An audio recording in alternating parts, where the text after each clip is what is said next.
सायलीला आपण कोण होतो याचा आता पुरता विसर पडला होता.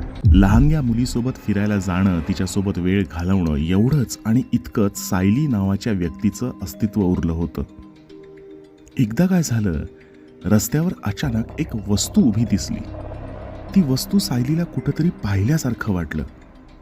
हळूहळू ती वस्तू जागोजागी दिसू लागली.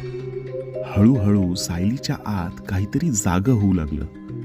विरघळलेले संदर्भ पुन्हा सशक्त होऊ लागले आणि सायलीला अचानक जाणीव झाली, ही वस्तू म्हणजे अलमारी आहे.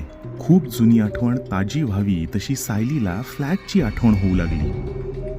तिच्या खऱ्या आयुष्याच्या आठवणी कुणा तिसऱ्याच स्त्रीचं स्वप्न असल्यासारख्या परक्या बनून गेल्या होत्या. त्या आठवणी पुन्हा तिच्या होऊ लागल्या होत्या.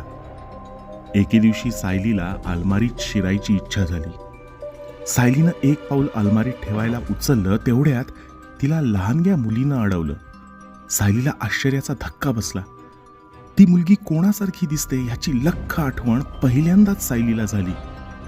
स्वतंत्र राहण्याचा निर्णय घेणं, नव्या फ्लॅटमध्ये शिफ्ट होणं, या सगळ्याच्या अगदी काही महिने आधी सायलीचा आणि तिच्या नवऱ्याचा कारमधून जाताना अपघात झाला होता.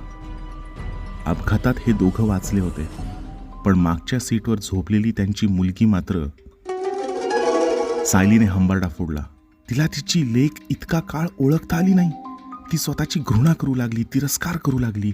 आपल्या लेकीला पुन्हा गमवायचं नाही असं ती स्वतःला बजावू लागली. आणि तेवढ्यात सायलीच्या आठवणींच्या कप्प्यात एक चमक उठली.